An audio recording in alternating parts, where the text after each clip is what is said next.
दज्जाल और यहूदियों को कत्ल करने के बाद हजरत ईसा अलैहिस्सलाम सलीब को तोड़ देंगे, खिंजीर को कत्ल कर देंगे। कुफार से किसी किस्म का जजिया कबूल नहीं किया जाएगा, या तो वो इस्लाम कबूल करेंगे या फिर उनको भी मार दिया जाएगा। इसके अलावा कोई दूसरा हुक्म नहीं होगा। ये सब होने के बाद अमन और सुकून से सब जिंदगी गुजार रहे होंगे तो अल्लाह की तरफ से हजरत ईसा अलैहिस्सलाम को एक पैगाम आएगा कि ए ईसा इब्ने मरियम, मैं एक ऐसी कौम को आजाद करने वाला हूँ जिसका मुकाबला इस दुनिया में कोई भी नहीं कर सकता। आप मेरे खालिस बंदों को लेकर कोहितूर पर तशरीफ ले जाएं। कुरान में सूरह अंबिया में इसका जिक्र मौजूद है कि जब याजूज माजूज को आजाद कर दिया जाएगा तो वो हजूम की तरफ बुलंदियों से उतर पड़ेंगे। हजरत जुल्करनैन ने बहुत ही बड़ी दीवार तामीर की थी और उस दीवार के अंदर याजूज माजूज को कैद कर दिया था और इस दीवार के बारे में कुरान में फरमाया गया, जुल्करनैन ने कहा ये अल्लाह की रहमत है, जब मेरे अल्लाह का वादा आ जाएगा वो इसे गिरा कर बराबर कर देगा और अल्लाह का वादा हमेशा सच्चा होता है। हजरत जुल्करनैन अरब के एक मुसलमान बादशाह थे। वो एक बहुत ही मुत्तकी और आदिल हुक्मरान थे और अल्लाह ताला ने उनको बहुत सारी सलाहियतों और ताकतों से नवाजा था। एक बार उन्होंने अपनी फौज के साथ 3 सिमतों में सफर किया, मशरिक की तरफ, मगरिब की तरफ और एक शुमाल की तरफ। मगरिब की तरफ सफर करते वक्त वो सूरज डूबने वाली जगह पर जा पहुँचे। वहाँ उन्हें कुफार की एक कौम मिली। हजरत जुल्करनैन को इख्तियार दिया गया कि या तो वो इनको कत्ल कर दें या फिर उनके साथ नरमी का बर्ताव करें, लेकिन हजरत जुल्करनैन ने उनके साथ नरमी की। फिर आपने मशरिक की तरफ सफर किया और आप उस मकाम तक जा पहुँचे जहाँ सूरज उभरता है और वहाँ भी आपका वास्ता एक कौम से पड़ा और आपने उनको भी सजा देने के बजाय नरमी से पेश आए। और जब आपने जुनूब की तरफ सफर किया तो आप पहाड़ों के बीच में जा पहुँचे। वहाँ एक कौम ने आपसे शिकायत की कि पहाड़ की दूसरी तरफ याजूज माजूज की कौम आबाद है जो उन पर हमला करते हैं, उन्हें लूटते हैं और खून खराबा करते हैं। उस कौम ने जब हजरत जुल्करनैन की ताकत को देखा तो हजरत जुल्करनैन अलैहिस्सलाम से दरखास्त की कि उनके और याजूज माजूज के दरमियान एक दीवार बना दें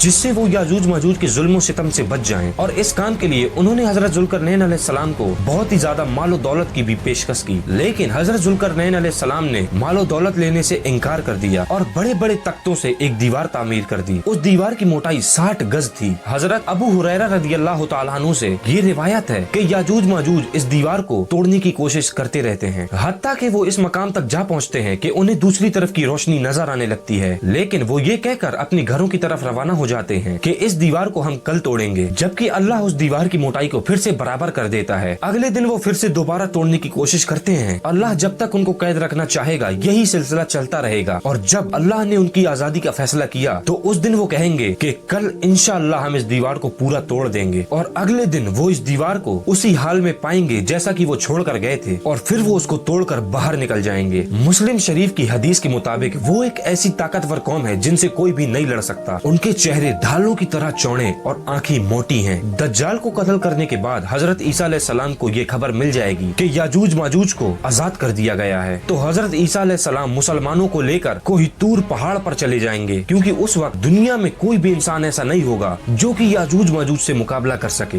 याजूज माजूज पूरी दुनिया को तबाह बर्बाद कर देंगे और चारों तरफ खून खराबा होगा और जब वो बहरे तिबलिया से गुजरेंगे जिसकी लंबाई 10 मील है तो वो उसका सारा पानी पी जाएंगे और फिर कहेंगे कि क्या यहाँ पर पानी था। वो अपने चारों तरफ लूट मार और कत्लेआम करते चलते रहेंगे, हत्ता कि कोई खमर के पास आकर कहेंगे कि हमने रोए जमीन के हर बाशिंदे को हलाक कर दिया है, चलो अब आसमान के रहने वालों को भी मारते हैं। और फिर वो आसमान की तरफ तीर चलाएंगे और अल्लाह उनके तीरों को खून में डुबोकर वापस भेज देगा और वो बेवकूफ ये समझेंगे कि उन्होंने अहले आसमान को भी कत्ल कर दिया है। इस सब के दौरान हजरत ईसा अलैहिस्सलाम अपने साथियों के साथ कोहितूर पर छुपे रहेंगे और जब हजरत ईसा अलैहिस्सलाम और उनके साथियों के पास खाने पीने का सामान कम होने लग जाएगा तो उस वक्त वो अल्लाह से दुआ करेंगे कि या रब हमें इस फितने से निजात दे दे। अल्लाह उनकी दुआ के जवाब में याजूज माजूज की गर्दनों पर एक फोड़ा पैदा कर देगा जिसकी वजह से वो सारी कौम मर जाएगी। फिर एक सुबह जब मुसलमान उनकी आवाज नहीं सुनेंगे तो कहेंगे कि सूरत हाल मालूम करने के लिए क्या कोई शख्स अपनी जान की कुर्बानी दे सकता है। उनमें से एक शख्स राजी होकर ये सोचते हुए नीचे उतरेगा कि वो कभी वापस नहीं जा सकेगा, लेकिन उन सबको मुर्दा देखकर वो शख्स चिल्ला उठेगा और कहेगा तुम सबके लिए खुशखबरी है मुसलमानों, तुम्हारा दुश्मन मर चुका है। हजरत ईसा अलैहिस्सलाम अपने साथियों के साथ जब कोहितूर से उतरेंगे तो देखेंगे कि चारों तरफ याजूज माजूज की लाशें पड़ी हुई हैं। तो फिर वो अल्लाह से दुआ करेंगे तो अल्लाह ऐसे परिंदों को भेजेगा जिनकी गर्दनें ऊंटों की तरह लंबी होंगी और वो उन लाशों को उठाकर ऐसी जगह फेंकेंगे जहां अल्लाह चाहेगा। फिर अल्लाह एक बहुत ही बड़ी बारिश भेजेगा और उस बारिश की वजह से जमीन साफ हो जाएगी और उसके बाद हजरत ईसा अलैहिस्सलाम का दौर होगा और वो दौर अमन और खुशहाली का दौर होगा।